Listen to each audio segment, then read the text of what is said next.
Welcome everybody to come to the Telegraph. We are very glad to have you here in this amazing venue. Sorry about the problem about the delay, and we try to collect as much as possible people to get to join here, but for security reasons, as Luis told you, we can't, unfortunately. So I'm Ciro Rizzo from Telegraph, from the tech lead, leading the mobile team, especially for the Android development here at the Telegraph. Before going on, guys, I want to give you a quick, shot about what is the Telegraph. I mean, everybody knows that Telegraph is a media company, especially for the newspaper, for the news business.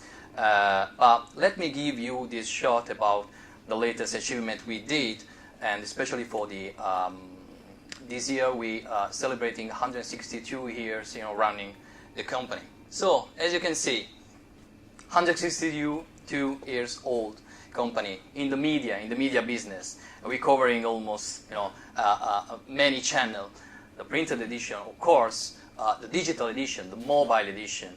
We're doing podcasts, we're doing media, video, and as well we are on Snapchat. And well, you can see the number. The number is one of the biggest challenge we have to face here at the Telegraph. Millions of page monthly view and content that are delivered continuously. Especially one of the biggest challenges as well is dealing with the breaking news and how to deliver it in a very fast time, a very, very short time, and on almost all the media, especially on the mobile, where we look after. And basically our team, our mobile team, is look after the two main flagship apps. That basically is the Telegraph app, that basically is the a live feed news app, and the newspaper edition app, that basically is just much more something like the printed edition, very similar to the printed edition, when the people try to swipe, the news have a format, a layout very close to the edition. And as I can see, I told you early, the very short time, especially from downstairs, you can see the journalists and the editorial teams working very hard to complete, to packaging the edition in a very short time, to deliver it on the mobile, digital, and the website as well. Well, this is what we mainly look after at mobile team, but we're working as well on other projects, educational projects like Gojimo and other apps that basically are around the business for the Telegraph. So the reason we started this project was that the Android development is hard. If you ask anybody, it's considered one of the harder things. And as anything in life, there's actually some good parts of this and some bad parts of this. So if you look at it, for example, there's some pros, right? You have very good job security. But these are people Jake is there. These are people who are working like Uber, Amex. They work in pretty big companies. They have high requirements, and we want to talk to everybody, not just these people. So we met with teachers, contractors, agencies, students. We talked to people from very different groups, and we asked the same question: what's hard with your Android experience? And in that list, there was similar problems. It was actually less. Maybe because they were doing something wrong, but they never realized it, or maybe their problem was easier. And one of the interesting things this came up when we were talking to university. Threads are hard, and I was how come threads? It's very fundamental, but if you think about it, it's a very hard concept. And if you are doing web development, if you are doing server-side development, you almost never deal with threads. They don't exist in your daily life. Versus in Android, it's a major part of your program. It defines your architecture. It defines a lot of things. And okay, this was said too, but in one of these meetings, there was a quote, which I was so surprised, but now I understand it better. Someone said, "I don't want to deal with technical things." Remind me, this person is an engineer. And I was how come? Because this is what we like, right? You're all here instead of being somewhere else because you enjoy this topic. But that person is the reality. He said, I just want to deliver the project. Like, that should be possible. Like, just to be able to write a good Android application, you don't need to be reading a new blog post every day. Like, stuff like if you're just trying to finish up something, that should be feasible. Yeah, like if you really like it, write the best application. That's great, we have a community around it. But getting started is really hard. So we went back to work, like we're depressed, so we started, okay, like how do you solve this problem? Because you saw the list is too long, like there's no way we'll get to that. So we came up with some, like the basic things. So we said, okay, we need to focus on the fundamentals. By the way, we believe, like as the Android framework, we believe the Android framework is actually very good. Like as an operating system, the contracts between applications, the way they can speak to each other, but they are still very well isolated. Actually, that model is very good. We believe the problem happens as soon as you want to build something on top of it. It's just like the wild west. Like you have no idea what to do. So we say we're going to focus on these fundamentals and we're going to make them better. We're going to play well with others. Like the community already solved a bunch of problems. So if you're coming with a solution, it should either be one of these existing solutions or whatever we come up with should play well with the existing solutions. Like we never wanted to have this not invented here syndrome because we already have a lot of work to do. And we wanted to be opinionated. The hard part about framework development is that you write these widgets or components in a way that like people might use them in like 100 different ways. You always try to make up these scenarios on your mind and try to support them, which makes it very hard. So we said, okay, we will be opinionated. Like if we think that something is wrong, we are not going to try to support it, which makes it easier to provide better, more consistent APIs. Scale is another thing. Like we get this negative feedback a lot where like we have all these classes. They were great the first time you use them, and as soon as you try to change it, you need to rewrite it. We don't like that. So whatever solutions we provide, we want them to be okay in the first of your application and still stay there the upcoming years. Reach is the other part. Like we can change the framework luckily, but like that doesn't help. We cannot just do things in the Android O and tell everybody to target Android O. That wouldn't be a realistic solution. So we need it to be backward. We need to come up with a backward compatible solution. And the last but not least is being more practical, more pragmatic. Sometimes like we focus a lot on engineering, and there is a good like a 90% good solution that's easier to get, and then this like 100% perfect solution. We said, okay, we'll start optimizing for the 90% as well, because we want to think about realistic. Like that guy said, like he wants to finish the project. That should be the main goal. So what we come up with, I mean, there's a lot of problems we know, but we needed to start somewhere. So we said we are going to embrace life cycles. Like life cycles are not going anywhere. They're not going to disappear, so we can make it easier to use. Similar, like the persistence story on Android is horrible. Whatever we have out of the box is so complex, we needed to provide something better. And the architecture guidance, this is something we always said, you know what, do whatever you do, as long as you talk properly with the rest of the OS, we are fine. And that didn't work very well. So we said, okay, we should provide some guidance, and if someone wonders, there should be an answer. If they want to do what they want to do, we are cool with that. And there's this Fu. Now, this is actually a real project. His name is not Fu, but it was something we started, but we realized we're not going to finish it before I/O, so we removed it from the repository. I want to keep it here because I want to show like architecture components is a like ongoing effort. Like we will keep working on this. It's not a one-off thing. So most stuff is coming, but let's look at like how we decide to embrace the life cycles and like why. And then the question is, why are life cycles a problem?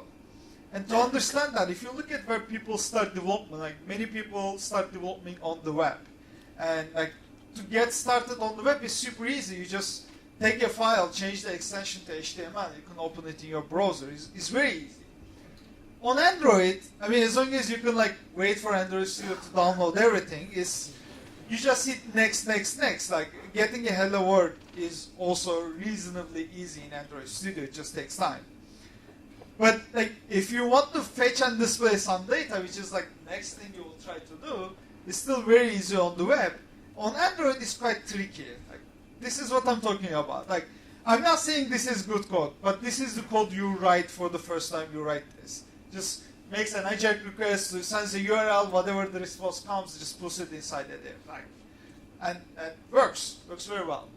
And we can write the same code in Android, right? You can get the view, fetch it when the response comes, set something. Like, you can do the same on Android, except it's actually broken, right? Because if you're careful, you realize this code actually doesn't handle the lifecycle. So, like, if it comes after the activities are created, and then whatever you make here needs a fragment transaction, it's going to crash. So this is a problem we want to solve. This should be easy. But how do you fix it? So you need to like keep a reference to the request somewhere. When you start tracking it across your code, like when it stops, you need to cancel it. This is what we say the boilerplate code, and we don't want this. Like this is dummy code that doesn't make any sense for you to write. This should be somewhat automatic. So we could say, like we come up with this lifecycle owner interface, and then we can say, okay, everybody just implement this interface. So you will need to all this dispatching yourself. This will technically work, but like it will be very impractical because you need to write these activities, and like we don't want people to override on stop, on start anymore. So if you had to override it, that means we failed.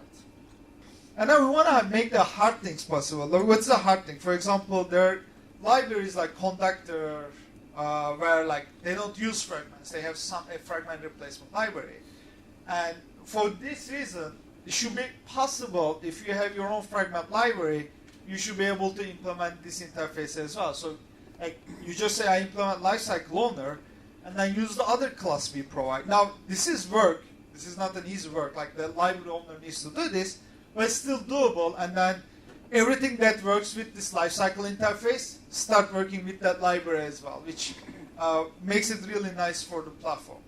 And if you like take one step further and say, what are we trying to achieve? We're just trying to close the gap between Java and the database. While doing this, we don't want to enforce things like base class. So we want it to be like as external as possible, as decoupled as possible from your code base. It should be something convenient, like this is a problem with the built-in solution, or like things like content providers, it's just out of code. It should be predictable. So if you have a library, this is one problem where ORMs have, where like you call some method, you don't really know what's happening behind the scenes, so you get all these unexpected failures. And it should be efficient, which is like, we went with SQLite. SQLite is like fairly fast, so as long as we don't abstract it too much, we knew that it was going to be fast.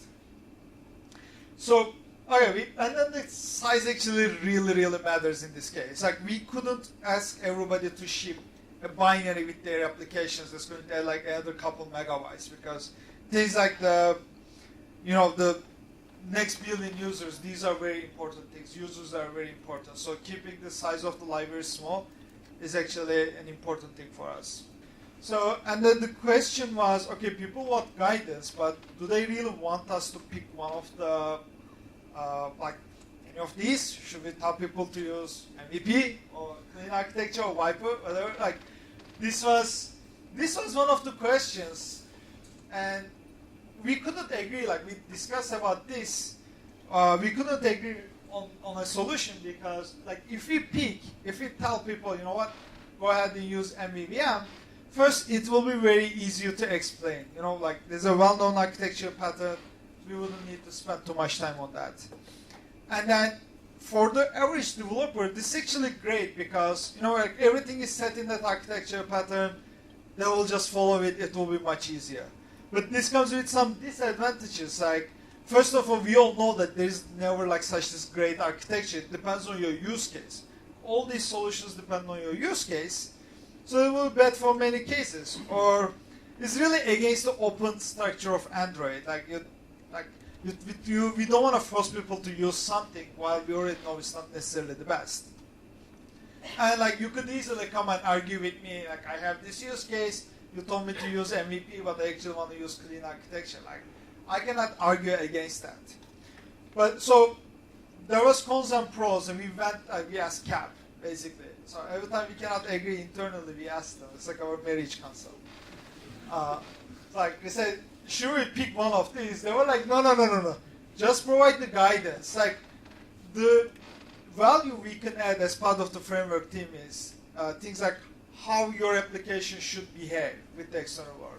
If you can provide a generic guidance on like how to write your application offline, how to merge this network state with the local data, and then you can pick your favorite architecture depending on your team members or whatever is popular that month. I want to talk about another thing. I want to show you like some things are changing inside the framework.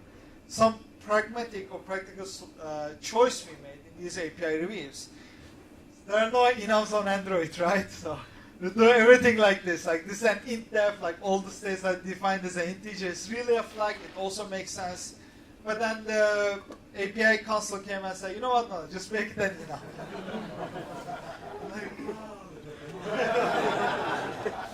That's like you can understand. Like once we start looking at the problem from the developer's perspective, not the operating system's perspective, your priorities change. We are happy to eat the cost of additional enum because it will make it much easier for the developer when they see that class. Then I go, like, what is an int-def? Like, think about the Java developer.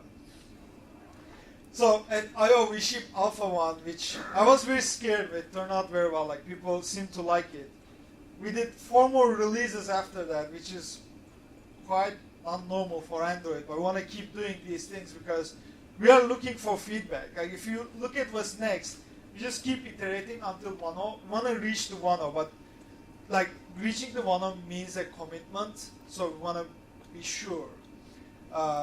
So it's like Room has some missing features. We want to implement those things. Or in life cycles, we are still playing with the rules around how these events are called. We are talking a lot with the community. Actually, that was the reason why I came to London. We are doing a roundtable event and like talking to developers who actually use these things and trying to learn from their experience. Like I read, like everybody in the team, like we read everything on the internet that people publish around architecture conferences. Like I'm already like 10 times a day looking for what's coming out, what people are saying. It really matters because that's what we are looking for right now. Like, is this working? And if it's not, we want to fix it. And once we believe we received enough feedback, we are going to call this 1.0, and then that will be the next. And we want to finish this full. Full is like we started running cold labs right now, so we have a plan to make it like Alpha 1 soonish as well. It'll take a while. We started working on one more component because we didn't have enough work. But like, we're just trying to find the problems we should be tackling. We're trying to see how people use the current components and learn from them. It's just prototyping right now. But that's the idea. We're trying to build all these components or like start blessing public libraries. But we need feedback. Like we really, really need feedback. Actually, we have a feedback link too. So, like, if you ever use these things, if you have ideas, like, many people from the team are in London this week, and we have time. Like, we would like to talk. So, you can go fill out that form there. You can just fill this out. Come talk to us. We would appreciate all your help. And thank you.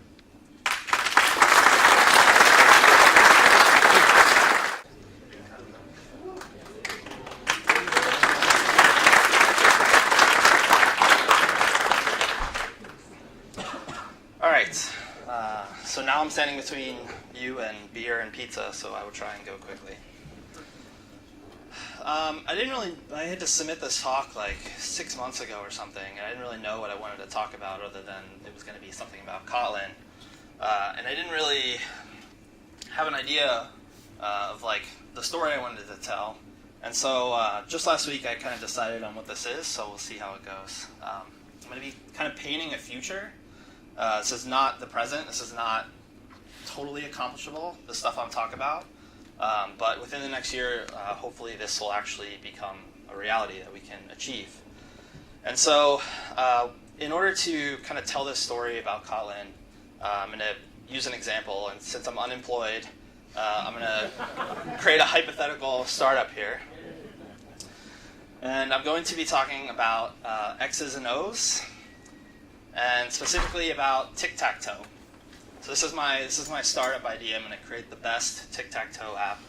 I'm told it might be called Knots and Crosses here in the UK. So let's come up with a name for our hypothetical startup here. Maybe using X's and O's. Exo player? Surely that won't cause any confusion. But this will totally work, right? I can change my player model. But this is interesting because if you think about how naively you would implement a new language on Android, this shouldn't actually compile, because what we've done is created a cyclic dependency between the Java sources and the Kotlin sources. I now have my player object, which is a Kotlin file, depending on the mark file, which is written in Java. But I also have the game object in Java, depending on the Kotlin object, which is player. So if you just were to sit one of these compilers in front of the other, they wouldn't actually be able to compile, because no matter what, player is either missing mark or game is missing player. The way that this actually works is interesting, and we're going to take a look at it. Basically, the Kotlin compiler is going to eat both Java source files and Kotlin source files, and it's going to parse them as if they were going to be compiled. And this allows the Kotlin code that references Java to actually link against it properly, but the Kotlin compiler will only emit the class files for the Kotlin source code that we wrote, so just the player class here. That class file is then fed into the normal Java compiler as if it were any other library that you were pulling in. And then it also will compile the Java sources. So here you can see that our player class, which is the Kotlin file, referencing the mark class, will work because the Kotlin compiler parses both. And then the game class, which references the player, will work in the Java compiler because it's just getting a class file representing that player object. And then Java-C just spits out class files for Java, and so we take both the class files, combine them together, and we have the entire output of this module now. Kotlin actually has a standard library, which is just a jar of dependencies that it uses, and those are just added to the compilation class paths as if it were any other external library you were using. And that also gets imposed on your downstream consumers. The reason I wanted to talk about this, so it's really cool that they were able to make this work, because strong interop with Java is the reason that this language is so successful. So we take in which game you're playing, again, this abstraction on persistence, and there we go. Now we want this to be updating. So I've represented this as an observable. The UI would bind to this, and anytime a game object is emitted, it would rebind the necessary data. This is actually really interesting because I'm not really going to cover it, but because this is in one of those shared layers, we couldn't use something like RxJava because that's platform specific. So we would actually need a hypothetical version of Rx written purely in Kotlin, or at least just the interfaces of one that we could then implement in platform specific ways. In order, this presenter has to interact with the actual UI instead of just displaying stuff. So you can choose your own adventure here for how you want to do it, whether it's methods on the presenter or you want to go full Redux, taking in observable events and just transforming them into the UI model. But what's great here is that there's nothing platform specific about any of these things, and yet we're building them across both of these platforms. In this example, there's actually nothing interesting about the web that would be any different from Android or iOS, so we, in theory, could reuse them there. Normally, this is not the case because the web client and native clients actually differ quite a bit, so you may not want to do it. But since I'm a scrappy startup, I'll make it exactly the same. So we just keep going down the chain here and implementing these things. And this is going to allow us to just use these on any platform that Kotlin is going to support. JavaScript is already fully supported, and the native story is really just forming. So here's our store or repository. I've changed all these to kind of be reactive. So, and you also notice that this is an interface. So this is where things kind of start getting interesting, because we don't want to abstract away the logic of actually interacting with, say, the database. Because on Android, we would want to use something like Room. On iOS, they probably want to use core data. On the web, you would use something like local storage. And so here we're just defining an interface, and that interface will live in the shared backend so that the things above it can reference it. The platform agnostic presenters need a way to reference a data store, and so they reference the interface here. Bunch of stuff on the repository. So all we've covered here is the ability to persist stuff, but there's no implementations, and that's kind of where we have to start painting a future story, because we want persistence to be platform specific, even though the abstraction of it is platform agnostic, the interface. And so the Android one's easy. We do the thing we all know how to do. Here I'm just talking the SQLite database directly. You probably want to use something like Room on top of that. For the other platforms, Kotlin, I don't want to say natively, but Kotlin runs very well on class file platforms, Android being one of those. And so we can write our implementation of the Android-specific store in Kotlin, and it feels very intuitive and native. But if you think about iOS and you think about the web, Kotlin is very foreign to them. Foreign in the sense that it's not that they don't know how to program in it, it's just not the language that they're using for everything else that they're writing. And so there's a few things that we can do here. The first would be that we could take in some platform-specific type into this platform-specific implementation of the store. And this is where Kotlin Native is really looking to provide help here. So we could expose the headers, which is basically the API contract of this Swift-written platform-specific implementation of this store. That's not implementing, our interface. It's just implementing the things we need. And then in Kotlin, we would interact with that API and adapt it into our platform-agnostic interface. There is, actually, I don't know the answer to this one yet, but I can speculate that future versions of Kotlin Native will actually allow a Kotlin interface to be implemented directly in Swift. So we could skip the intermediate layer of having to write this adapter class in Kotlin to adapt to the Swift native implementation. And so they would just see, a protocol in Swift and be able to implement that in the implementation class that talks to core data. And then because it's all being compiled to native code, that interface is basically the interface that all the other code is going to be referencing. So it'll just work. And then it's the same story for the web. Although the web is a lot easier because the Kotlin JavaScript support actually takes most of the web APIs, the standard web APIs, and exposes them natively in the Kotlin language. So this storage class is actually org W3C DOM storage, which is the local storage API that browsers implement. And so we could write a Kotlin implementation of the platform-specific data store for the web if we wanted to. And that's fine for this, hypothetical toy application. In real applications, though, you probably would want your web developers just implementing the interface in JavaScript. And that is actually something that the Kotlin JavaScript support does currently. You could write an object which basically implements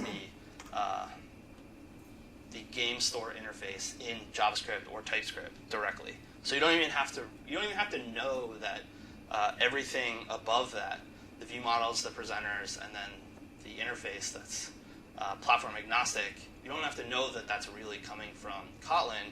You're just consuming the interface in TypeScript and implementing it in a class. So you get the native experience on the web without having to kind of see how the sausage is made of the layers higher up. And so now I've got a nice pretty picture where all my boxes have turned orange. And because this is a bunch of Android developers and we all really like Kotlin, that's great for us. But it's also great for the people that are doing the Swift or are doing the JavaScript, because on their platforms the language is meant to feel very, I guess, very idiomatic, or at least the bridge is meant to feel idiomatic. You're not really supposed to know that you're calling into Kotlin from Swift. That's the goal, at least. And same for JavaScript. When you're consuming, the TypeScript headers that are generated by the Kotlin, the JavaScript compiler, you don't really have to know how they're implemented. It's just an interface that you're programming against. And then obviously for us as Android developers, we want that, but we already have that with Java and Kotlin, right? You don't really know when you're crossing that you're crossing that bridge from Java to Kotlin, or even Kotlin back to Java. It just works seamlessly and feels very idiomatic. And so that's the goal of Kotlin to JS and Kotlin native on those other two platforms. Kotlin JS is really far along. We're basically already there with this hypothetical product I'm building. The native part's the really early stuff. So you can get pretty far, but you're going to be doing a lot of stuff manually. There are Gradle plugins that try and help with this cross-platform story.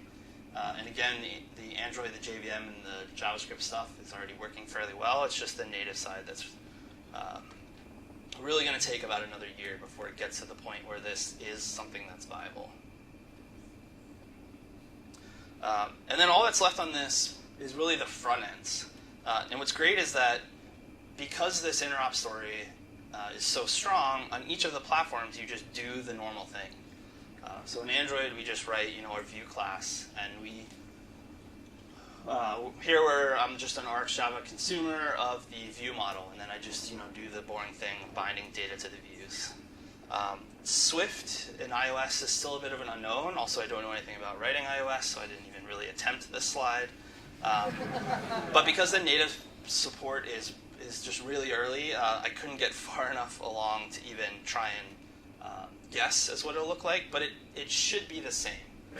Your view controller or whatever would just implement a protocol and get a callback the same way we do in Android, and you would just bind to the UI. JavaScript is obviously similar. You basically just have a function that takes the model and you bind into whatever. And then same for the server. So I'm just writing in Kotlin here, JAX-RS endpoint that takes an API request, and then I'm returning my game object. And so my server can be using the same models that my client is using as well. And this could be boring old Java if you want it to be, and that would be totally fine. But the important thing is that each one of these front ends, which is where you would really need just the platform-specific knowledge, could be written in that platform-specific language, and you don't really have to know that basically every layer below you is not only shared, but it's written in a language that was not native to the platform.